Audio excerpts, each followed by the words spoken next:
안녕하세요 여러분. 오늘은 선생님하고 7.3 정적 평형의 두 번째 시간으로 우리가 정적 평형의 어떤 예제 문제 중에서 이제 정적 평형이 깨지면서 운동이 시작되는 상황에서의 어떤 문제를 다뤄볼 겁니다. 근데 사실은 여러분들 이게 정적 평형 문제나 다름이 없는 게 물체의 평형이 깨지면서 결국 운동이 시작하게 되는 그 순간이라는 게 결국은 여러분들 정적 평형의 임계점이 되는 그 순간이다라는 거기 때문에 결국 여러분들 운동 상황이 가능하게 되는 최소의 힘의 값, 뭐 여러분들 최소한의 상황, 그런 어떤 문제들이 결국은 다 정적 평형 상황이다라는 거예요.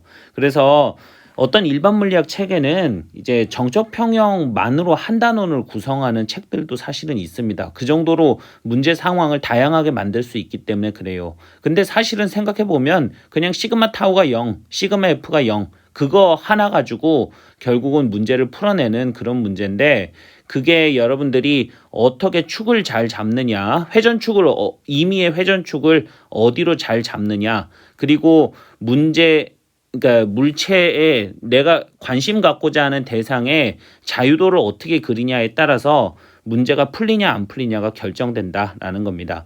그래서 여러분들이 이제 회전이 일어나는 어떤 문제의 축을 잘 잡고, 그리고 여러분들이 자유도를 잘 그려가지고 그것으로부터 여러분들이 정적 평형이 깨지는 그 임계점의 상황에 대한 문제를 다뤄볼 건데요.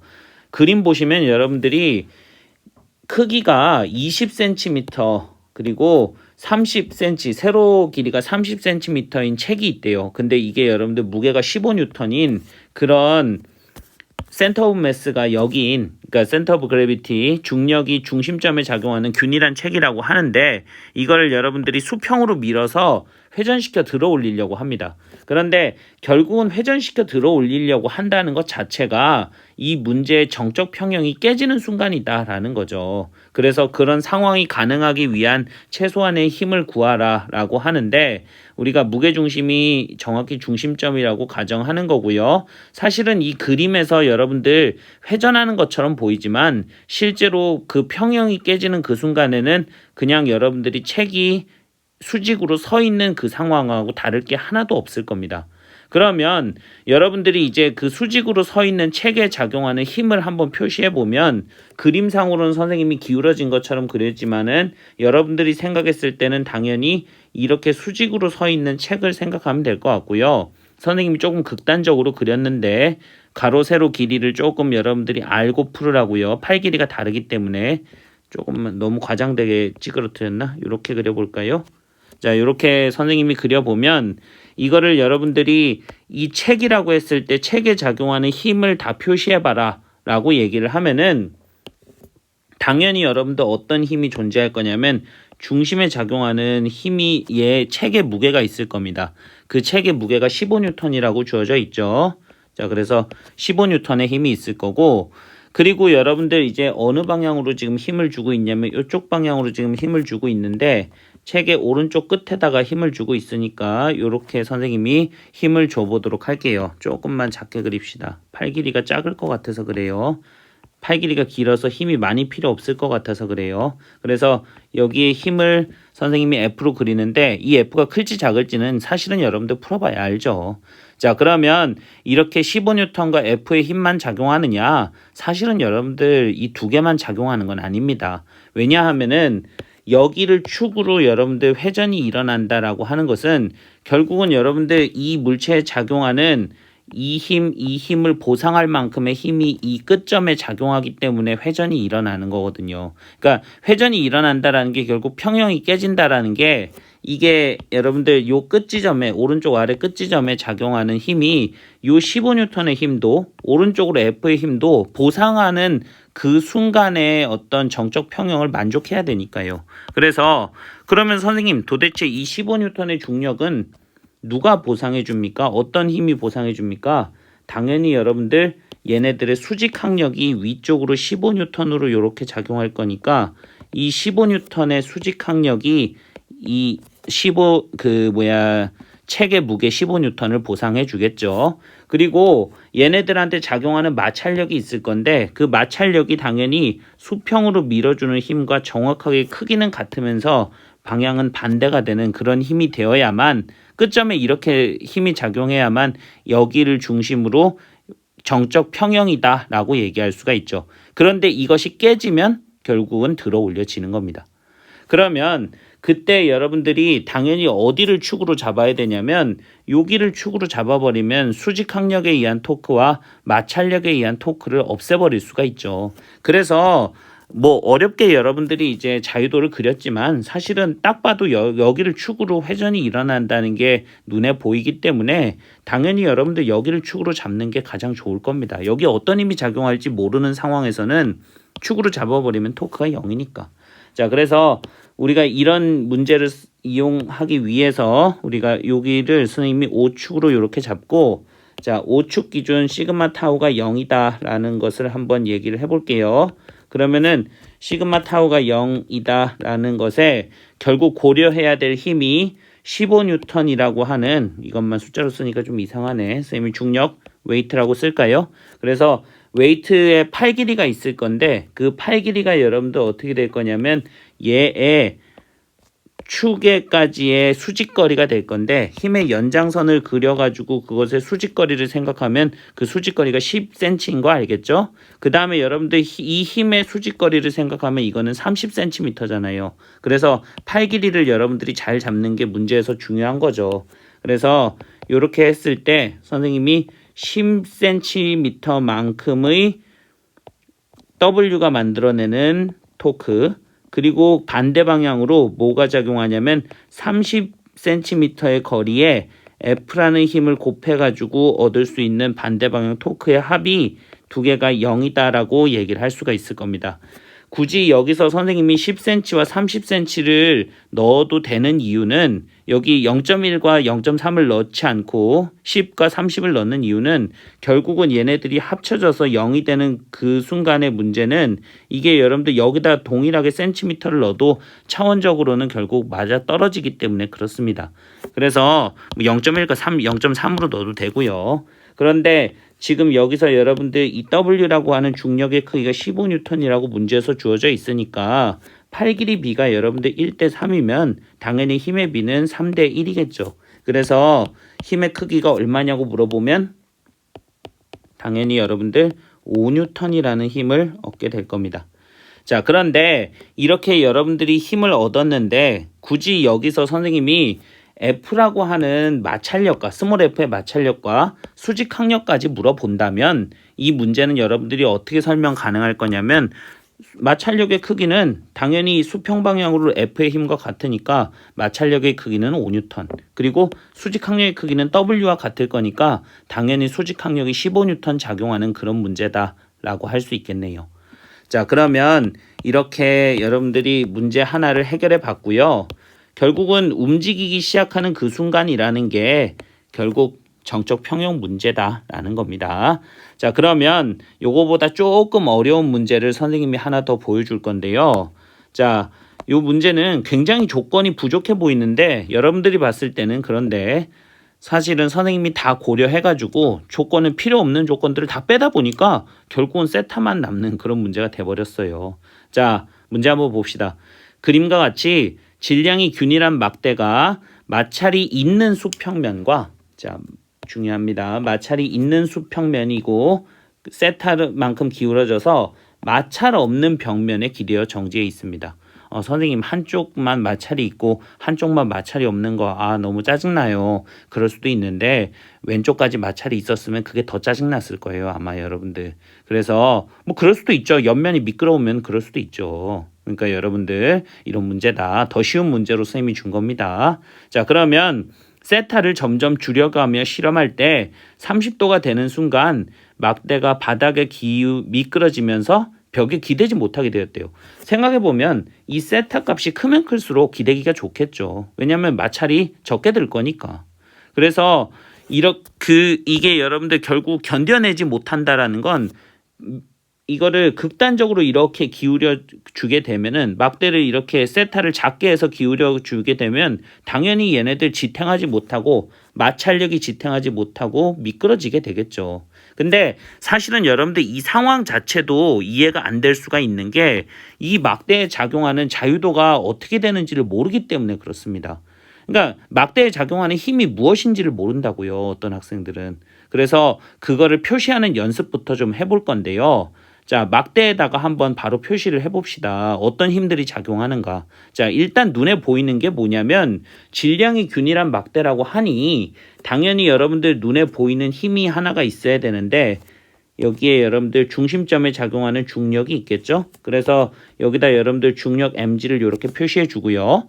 그리고 오른쪽 벽면이든 그 다음에 아래쪽에 수평면이든 결국은 여러분들 이 면이 수직으로 얘를 떠받치는 수직 항력이 있을 겁니다. 이거는 여러분들 세타로 기울든 벽에 마찰이 없든 상관없이 작용하는 수직 항력인데 그 수직 항력이라고 하는 것이 당연히 여러분들 어떻게 작용할 거냐면 위쪽 방향으로 수직 항력 N이 이렇게 아래 마찰면이 수평면이 떠받치는 수직 항력이 있을 거고요.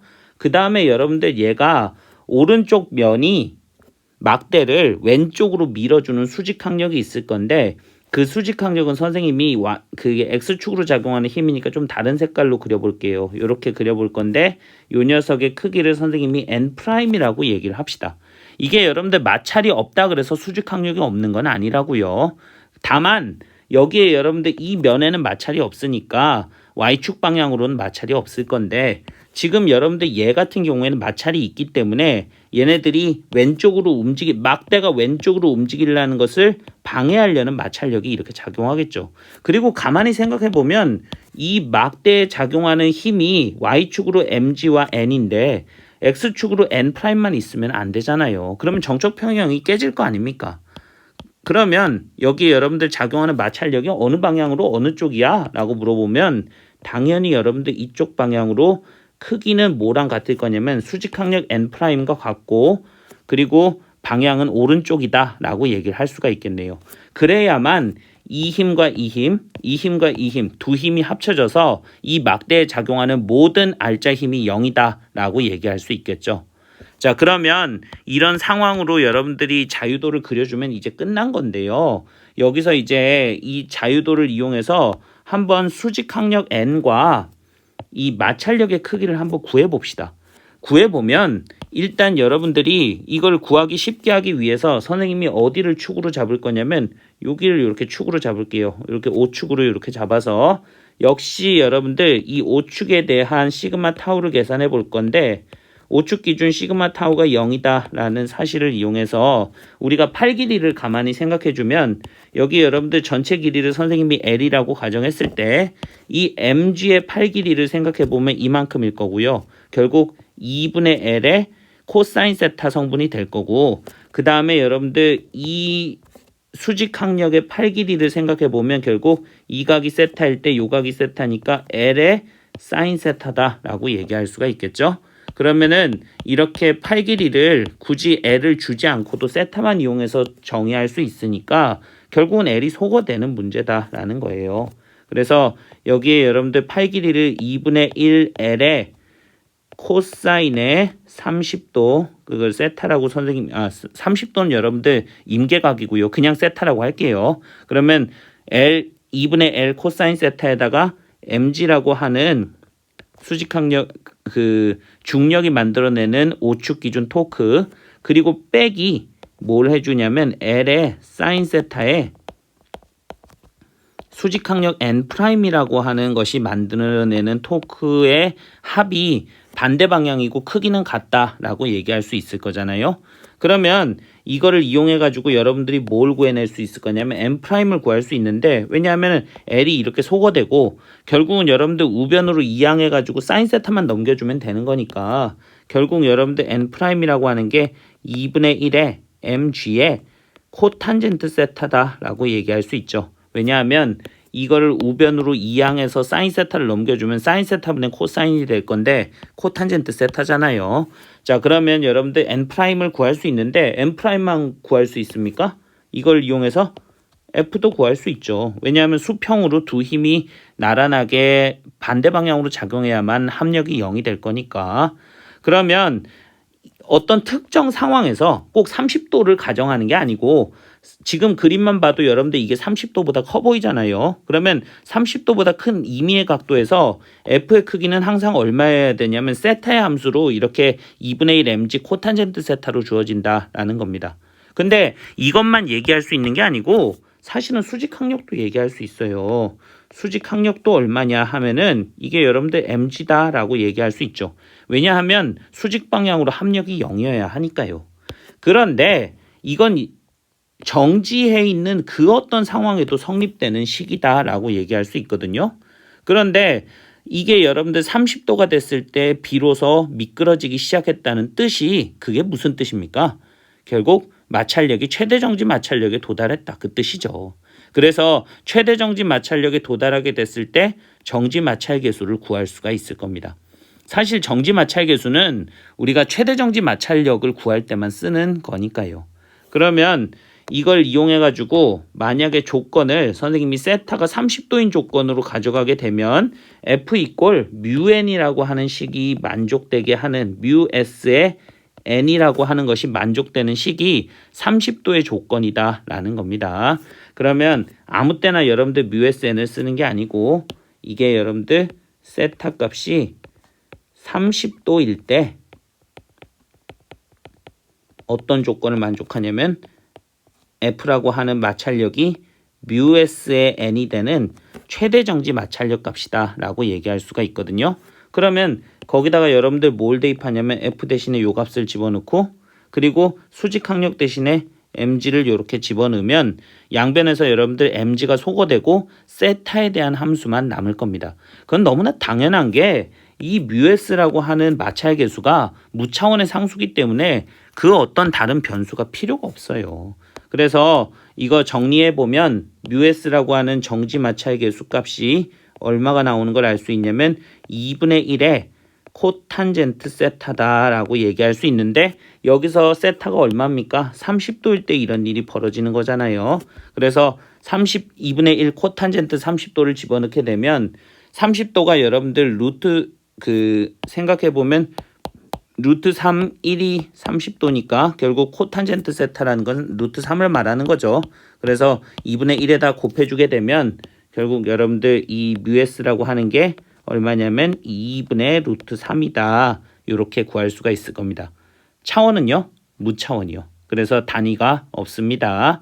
자, 그러면 이렇게 여러분들이 정적 평형이 깨지는 문제인데 이 정적 평형이 깨지는 문제가 결국은 정적 평형의 문제로 여러분들이 어떤 임계점에서의 평형 상황으로 문제를 풀어봤다라는 거고요.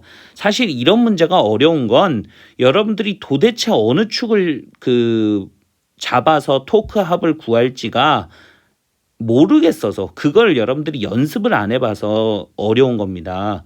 그래서 여러분들이 이제 몇 가지 예제 상황들을 좀 책을 찾아보면서 연습해 보시고요. 그게 여러분들 이제 자유도를 잘 그리고 축을 잘 잡는 것이 이제 연습이 되면 사실은 여러분들 이 문제만큼 쉬운 게 없습니다. 그래서 남들이 못하는 거를 무언가 해가는 게 여러분들이 물리를 좋아하게 되는 어떤 그런 과정이 아닐까 싶어요. 그러니까 남들이 못 푸는 문제 내가 풀었다 하는 자부심요. 그런 걸로 여러분들 물리 공부 열심히 하고 있잖아요. 그렇죠? 자, 항상 열심히 공부하시는 여러분들 응원합니다. 자, 열공하세요. 수고하셨습니다.